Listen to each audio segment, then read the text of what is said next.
Assalamualaikum warahmatullahi wabarakatuh. Alhamdulillah wassalatu wassalamu ala rasulillah la haula wa la quwata illa billah. Sahabat sekalian, kita berjumpa di dalam program Cangkir Tasawuf Modern episode yang ke-160. Hari ini kita akan kembali melanjutkan kajian kita sebelumnya, masih terkait dengan kehidupan di alam barzah. Kita sudah menghabiskan sejumlah episode melakukan kajian terkait kehidupan alam barzah. Tetapi di forum kajian kita masih memunculkan sejumlah pertanyaan yang menarik untuk kita angkat kembali dalam kajian kita tema kali ini supaya menjadi atau ada klarifikasi terkait dengan pertanyaan tersebut. Ada dua pertanyaan yang menarik yang saya kira akan kita jadikan kajian sentral dalam kesempatan kali ini. Yang pertama adalah pertanyaan dari sahabat kita di forum, apakah orang-orang yang sudah mengalami kematian di alam barzah itu mengalami proses penuaan sebagaimana ketika hidup di dunia? Kemudian pertanyaan yang kedua, ketika nanti dibangkitkan dari alam kubur, usianya berapa? Apakah sama dengan saat kematian ataukah sudah bertambah tua? Oke, sahabat sekalian, marilah kita melakukan kajian terkait dengan dua pertanyaan ini dengan bersumber dari dalam Al-Quran Al-Karim, dan yang kedua kita akan mengkajinya secara saintifik. Kita mulai dari definisi menua terlebih dahulu. Apakah yang dimaksud dengan menua? Menua secara umum bisa kita definisikan sebagai kondisi memburuknya kualitas tubuh seorang manusia seiring dengan perjalanan waktu. Jadi waktunya bertambah, kualitas tubuh kita akan semakin memburuk. Itulah yang disebut sebagai menua. Kalau kita lihat lebih detail lagi, tubuh manusia terdiri dari triliunan sel tubuh. Di dalam setiap kilogram tubuh kita kira-kira tersusun dari sekitar 1 triliun sel. Nah, di dalam sel itu ada inti selnya. Di dalam inti sel itu ada kode-kode genetika. Ada kromosom yang terdiri dari untai genetika dan terdiri atau tersusun dari kode-kode DNA. Kromosom adalah kumpulan dari kode-kode genetika yang membentuk double helix, ya, seperti spiral begitu. Di sanalah dikendalikan proses-proses biokimiawi di dalam sel itu yang memunculkan berbagai macam mekanisme, termasuk untuk berkembang biak, ya, itu perintahnya ada di dalam untai genetika itu. Pembedaan laki-laki dan perempuan itu ada di dalam untai genetika itu, di dalam kromosom XX dan XY, dan seterusnya. Banyak fungsi perintah yang muncul dari inti sel itu. Salah satunya adalah terkait dengan proses penuaan sel. Jadi sel kita ini secara berangsur-angsur, secara bertahap, bukan bertambah muda, tetapi bertambah menua, memburuk kualitasnya seiring dengan bertambahnya waktu. Bagian mana yang mengendalikan itu? Ternyata ada di dalam kromosom kita. Di bagian ujung kromosom itu ada bagian yang disebut sebagai telomer. Nah, telomer ini akan terus memendek seiring dengan waktu. Jadi sifatnya itu seperti stopwatch begitu. Dia terus memendek seiring waktu, terus memendek, dan ketika panjangnya itu hanya sekitar 40% dari panjang normalnya, maka akan terjadi perintah untuk bunuh diri di dalam sel itu yang disebut sebagai apoptosis. Apoptosis adalah kematian sel dikarenakan sel itu sudah memiliki kualitas yang semakin buruk sehingga dia mematikan dirinya sendiri. Jadi ringkas kata sahabat sekalian, tubuh kita seiring dengan waktu akan semakin memburuk, menua, dan kemudian mati. Nah, masalahnya kemudian terkait dengan kehidupan di alam barzah. Muncul pertanyaan, apakah di alam barzah jiwa yang sudah mati itu akan mengalami proses penuaan? Maka kita bisa mengkaji atau mengacu kembali kepada kajian kita yang sebelumnya bahwa manusia hidup di alam barzah itu tidak dengan badan kasarnya. Jadi Al-Quran sudah memberitakan, janganlah kau kira orang yang mati, gugur di jalan Allah, atau bahkan orang-orang berdosa yang juga mengalami kematian, masuk ke alam barzah, mereka itu mati. Tidak, mereka itu tetap hidup. Nah, jadi orang yang mati tetap hidup di alam barzah, tetapi tidak memiliki badan kasarnya. Kenapa? Karena badan kasarnya sudah mengalami kematian, mengalami kehancuran, terurai menjadi senyawa-senyawa dasar di dalam tanah. Yang hidup di alam barzah adalah jiwanya.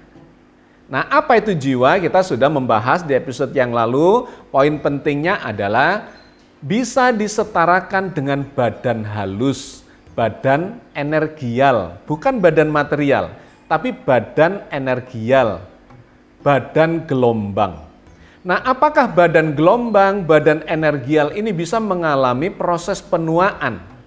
Nah, sahabat sekalian, ternyata proses penuaan yang dialami oleh badan kita yang bersifat material itu berbeda dengan badan halus.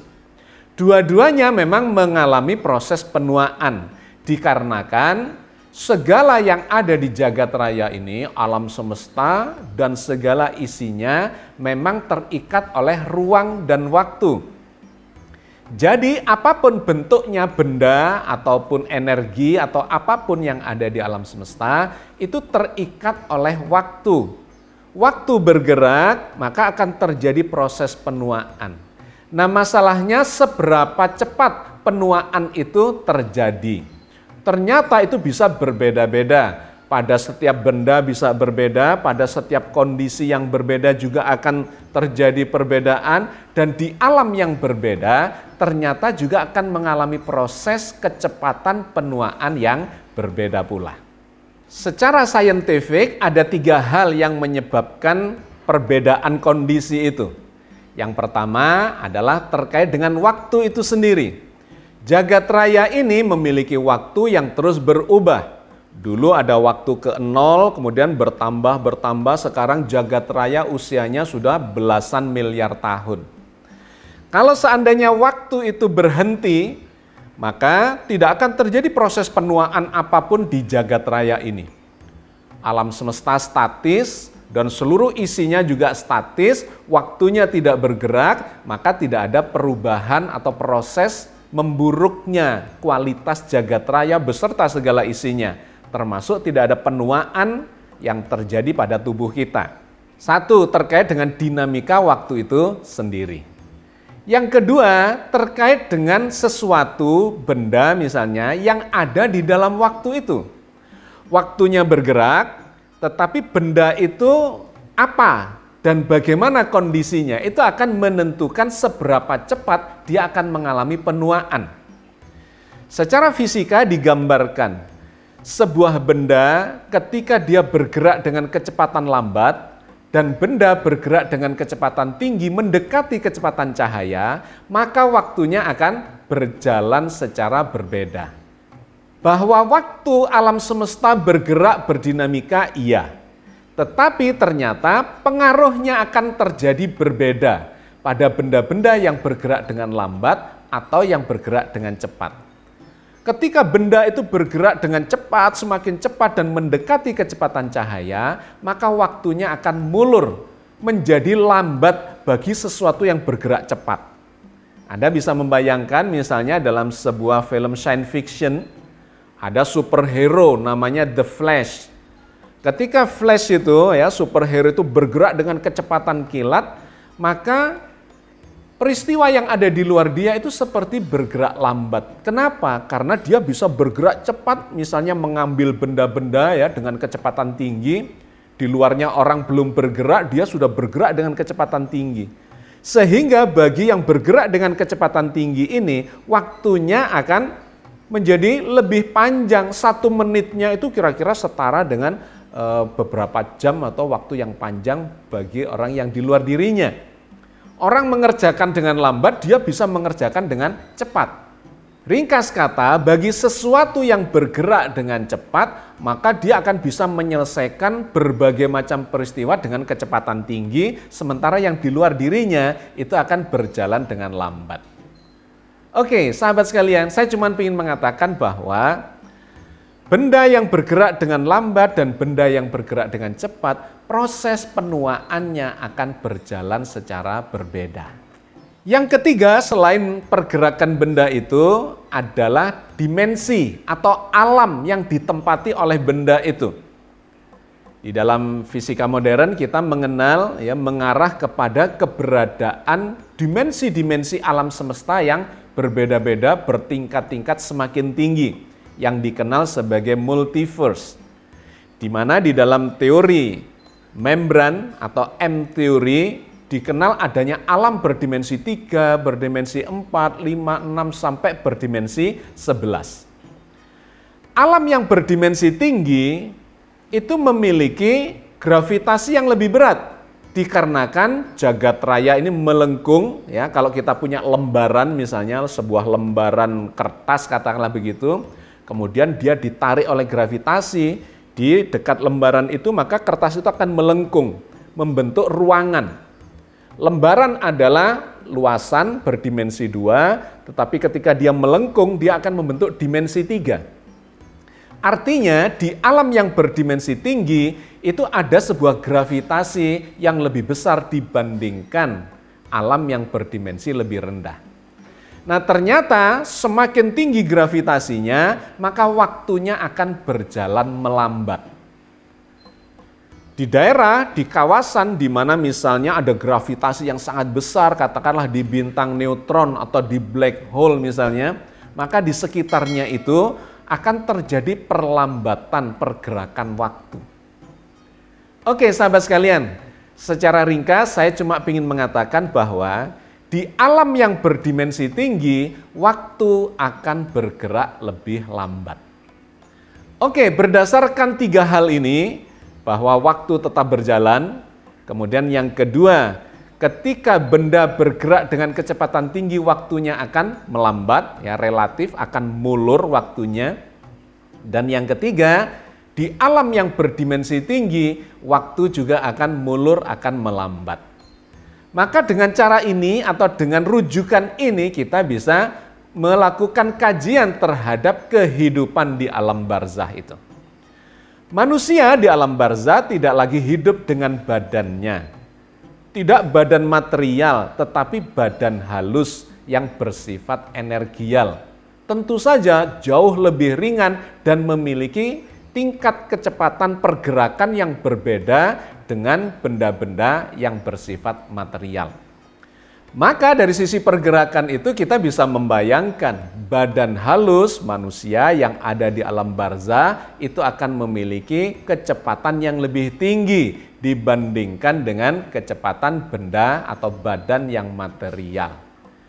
Maka potensinya waktunya akan mulur, waktu akan berjalan lebih lambat dibandingkan dengan ketika kita masih menggunakan badan material kita. Itu yang pertama. Yang kedua, alam barzah adalah alam yang berdimensi lebih tinggi dibandingkan alam dunia, alam material kita. Maka di dimensi yang lebih tinggi itu gravitasinya akan lebih tinggi dan itu akan menyebabkan pergerakan waktu menjadi lebih lambat. Maka secara sederhana kita bisa menyimpulkan bahwa waktu yang berjalan di alam barzah itu akan lebih lambat dibandingkan dengan yang terjadi di alam manusia ketika masih hidup dengan badan materialnya. Jadi ketika ditanyakan apakah akan terjadi proses penuaan di alam barzah terhadap jiwa yang sudah meninggal itu, jawabnya iya. Tetapi proses penuaan terhadap jiwa yang ada di alam kematian, di alam barzah itu berjalan sangat lambat. Seberapa perlambatannya? Nah, kita bisa mengacu kepada berita-berita dari dalam Al-Quran Al-Karim. Cukup banyak ayat-ayat yang disampaikan Allah, difirmankan Allah untuk menggambarkan terjadinya relativitas waktu yang berjalan di alam barzah itu. Ada sejumlah ayat yang akan kita rujuk pada kesempatan kali ini. Yang pertama adalah surat Yasin ayat 52. Qalu ya wailana man ba'atsana mim marqadina hadza ma wa'adar rahmanu wa sadaqal mursalun. Mereka berkata, aduhai, celakalah kami. Siapakah yang membangunkan kami dari tempat tidur kami, yaitu kuburan kami? Inilah yang dijanjikan Tuhan yang Maha Pemurah, dan benarlah Rasul-Rasul-Nya. Ayat ini memberikan gambaran kepada kita bahwa orang yang dibangkitkan kembali dari kematiannya, dari dalam kuburnya, dia merasa seperti dibangunkan dari tempat tidurnya. Anda bisa membayangkan seseorang yang dibangunkan dari tempat tidurnya, tersadar dengan tiba-tiba, ketika dia ditanya berapa lama misalnya kamu tidur, maka dia akan mengalami kesulitan. Berapa lama ya saya tidur tadi? Kecuali dia sudah melihat jam, baik jam tangannya maupun jam dinding, barulah dia tahu bahwa dia sudah tidur misalnya 10 jam, 8 jam, 6 jam, atau apapun yang terjadi pada dia selama tidur itu. Sahabat sekalian, orang yang dibangkitkan dari kematiannya digambarkan Al-Quran seperti dibangunkan dari tidurnya. Itu ayat yang pertama. Ayat yang lainnya kemudian menggambarkan bagaimana pendapat dari orang yang dibangunkan itu. Apakah dia bisa merasakan berapa lamanya saat dia mengalami tidur itu? Ataukah ternyata dia mengalami distorsi terkait dengan perjalanan waktu antara di alam tidur dengan alam sadar, atau antara alam kematian dengan alam dihidupkan kembali oleh Allah itu. Allah berfirman di dalam surat Al-Isra ayat 52. Yauma yad'ukum fatastajibuna bihamdihi wa tadhunnuna illa bistum illa qalila. Yaitu pada hari Dia Allah memanggil kamu, lalu kamu mematuhinya sambil memujinya, dan kamu mengira bahwa kamu tidak berdiam di dalam kubur kecuali cuma sebentar. Ayat ini sangat menarik karena menggambarkan bahwa orang yang baru dibangkitkan dari kematiannya itu mirip dengan orang yang dibangunkan dari tidurnya dan tidak tahu persisnya berapa lama dia telah tidur atau berada di dalam alam kubur, di dalam kematiannya itu. Perasaannya tidur baru sebentar atau perasaannya mati baru sebentar kemudian dibangunkan. Ini sangat menarik karena kemudian memberikan gambaran terjadinya relativitas waktu antara alam kematian dengan alam kehidupan sesudah mati itu. Perasaan tentang sebentarnya tinggal di alam barzah atau di alam kubur itu ditegaskan lagi di ayat yang berbeda. Misalnya dalam surat Rum ayat 55 dan 56. Wa yauma taqumus sa'atu yuqsimul mujrimuna ma labisu ghaira sa'ah. Kadzalika kanu yu'fakun. Dan pada hari terjadinya kiamat, bersumpahlah orang-orang yang berdosa. Mereka tidak berdiam di dalam kubur, melainkan sesaat saja. Seperti demikianlah mereka selalu dipalingkan. Wa qala alladzina utul ilma wal imana laqad labistum fi kitabillahi ila yaumil ba'tsi. Fahadha yaumul ba'tsi walakinnakum kuntum la ta'lamun. Dan berkata orang-orang yang diberi ilmu pengetahuan dan keimanan, sesungguhnya kamu telah berdiam di dalam kubur menurut ketetapan Allah sampai hari berbangkit. Maka inilah hari berbangkit itu, akan tetapi kamu selalu tidak meyakininya. Ayat ini menegaskan bahwa orang-orang yang berdosa bersikeras bahwa mereka berada di alam barzah itu hanya sebentar. Tetapi kata Al-Quran, kata Allah di dalam ayat ini, orang-orang yang berilmu, orang-orang yang beriman mengatakan sebaliknya, bahwa sesungguhnya kalian berada di alam barzah itu sangat panjang, sejak kematianmu sampai dengan dibangkitkan, itu bisa puluhan tahun, ratusan tahun, ribuan tahun, atau mungkin lebih dari itu. Meskipun ternyata ketika dibangkitkan terasa sebentar. Jadi lagi-lagi kita melihat adanya relativitas waktu antara kehidupan di alam barzah dengan kehidupan setelah dibangkitkan kembali dari alam kematian itu. Bahkan bukan hanya saat di alam kubur. Di ayat yang berbeda Allah membandingkan antara kehidupan di dunia, di muka bumi secara keseluruhan, sampai kemudian meninggal masuk alam barzah, dibandingkan dengan kehidupan akhirat, itu ternyata terjadi relativitas waktu. Kehidupan dunia terasa sebentar dibandingkan dengan kehidupan akhirat. Allah berfirman di dalam surat Al-Mu'minun ayat 112 sampai 114. Qala kam labistum fil ardi adada sinin. Allah bertanya, berapa tahunkah lamanya kamu tinggal di bumi? Qalu labithna yauman au ba'da yaumin fas'alil adin. Mereka menjawab, kami tinggal di bumi sehari atau setengah hari. Maka tanyakanlah kepada orang-orang yang pandai menghitung. Qala illa bistum illa qalilan law annakum kuntum ta'lamun. Allah berfirman, kamu tidak tinggal di bumi melainkan sebentar saja kalau kamu sungguh-sungguh mengetahuinya. Dilanjutkan dalam surat An-Nazi'at ayat 46, di mana dikatakan, ditegaskan kembali bahwa kehidupan di dunia itu sangat sebentar dibandingkan dengan kehidupan di alam setelah kematian itu. Ka'annahum yauma yarawnaha lam yalbathu illa asyatin aw duhaha. Pada hari mereka melihat hari berbangkit itu, mereka merasa seakan-akan tidak tinggal di dunia, melainkan sebentar saja, di waktu sore atau pagi hari. Demikian pula di dalam surat Toha 104 digambarkan ada orang-orang yang pandai menghitung, dia lebih mengetahui berapa lama sesungguhnya berada di alam dunia dan di alam akhirat itu. Tetapi Allah menegaskan bahwa sepandai-pandai mereka menghitung, Allah yang lebih mengetahui terjadinya perlipatan relativitas waktu itu. Nahnu a'lamu bima yaquluna idh yaqulu amsaluhum tariqatan illa bistum illa yauma.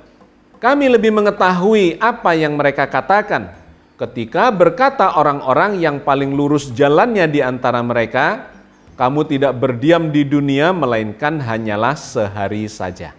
Oke sahabat sekalian, kita sudah mendapatkan benang merahnya secara saintifik maupun secara berdasarkan dalil-dalil yang bersumber dari Al-Quran Al-Karim.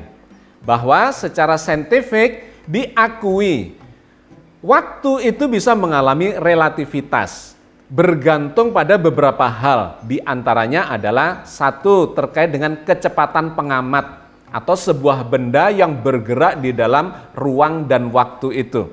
Semakin cepat dia, semakin ringan dia, dan semakin cepat bergerak, maka waktunya akan mulur bagi dia. Satu.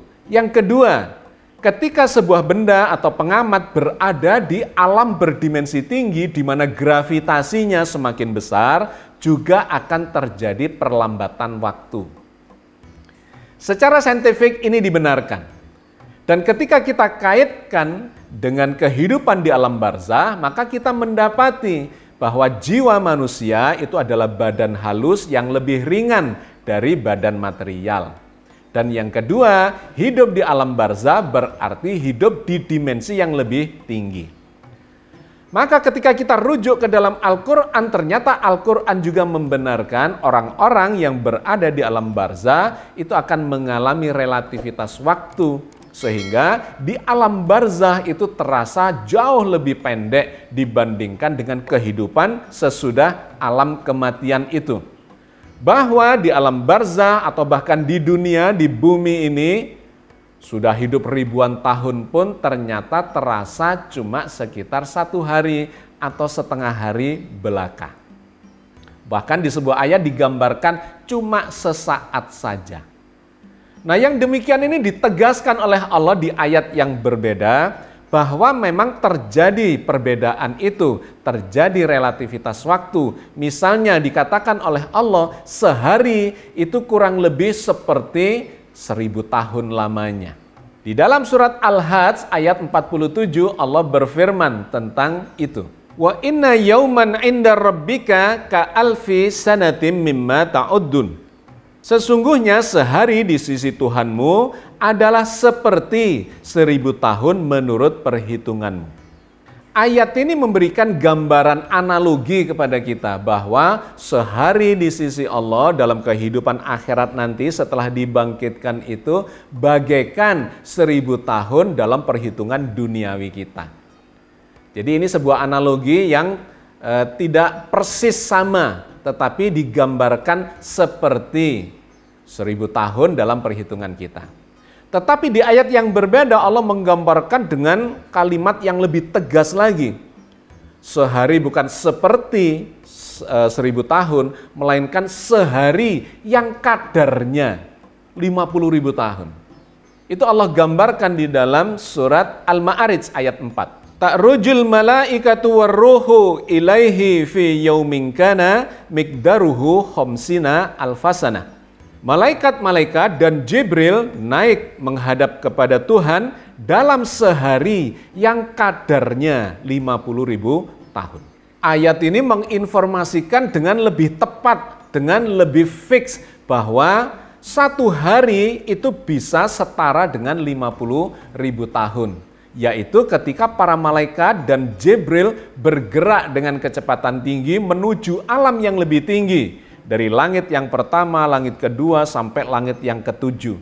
Jadi terjadi secara simultan bahwa benda yang memiliki bobot sangat ringan karena malaikat itu terbuat dari cahaya, atau lebih jauh kita sudah bahas terbuat dari partikel kuantum yang sangat ringan, dengan badan yang sangat ringan dan melintasi dimensi-dimensi yang lebih tinggi, malaikat bisa mengalami perlipatan waktu. Seharinya setara dengan 50.000 tahun dalam hitungan kita. Yang ini kalau dimasukkan ke dalam rumusnya Einstein, ya, relativitas waktu, maka kita akan mendapati kecepatan malaikat itu mendekati kecepatan cahaya. Masukkan ke dalam rumus T sama dengan T0 per akar 1 min V kuadrat per C kuadrat. Dimasukkanlah di situ kesetaraan satu hari sama dengan 50.000 tahun, maka kita akan mendapati kecepatan malaikat itu 0,9999 belasan angka di belakang koma mendekati kecepatan cahaya. Oke, jadi apa kesimpulannya? Kesimpulannya adalah ketika dipertanyakan apakah jiwa yang sudah meninggal di alam barzah itu akan mengalami proses penuaan. Maka jawabnya iya, tetap mengalami proses penuaan. Tetapi waktunya bagi dia sangatlah pendek. Bertambah usianya bukan bertahun-tahun, apalagi ribuan tahun, jutaan tahun, melainkan kurang lebih cuma bertambah 1 hari atau setengah hari belaka. Dikarenakan terjadi relativitas waktu itu. 1. Yang kedua, kesimpulannya ketika ditanyakan, lantas ketika dibangkitkan nanti, itu pada usia berapa? Ya tinggal menambahkan saja. Usia berapa seseorang itu meninggal, maka ditambah maksimum 1 hari, itulah saat dia akan dibangkitkan. Jadi hari kebangkitan itu akan terasa sangat dekat, sangat pendek, tidak lama dibandingkan atau dari saat kematian seseorang itu. Kalau seseorang itu mengalami kematian hari Minggu, maka perasaan dia hari Senin dia sudah akan dibangkitkan di alam akhirat untuk menghadapi hari pengadilan. Oke sahabat sekalian, saya kira kita cukupkan kajian kita pada kesempatan kali ini. Mudah-mudahan sedikit yang kita bahas ini melengkapi apa yang sudah kita kaji di episode-episode sebelumnya. Insya Allah di kesempatan yang berbeda kita akan terus melengkapi berdasarkan pertanyaan-pertanyaan yang masih bermunculan di forum kajian kita. Mudah-mudahan Allah senantiasa membimbing kita di atas jalan yang diridhoinya. Amin ya rabbal alamin. Assalamualaikum warahmatullahi wabarakatuh.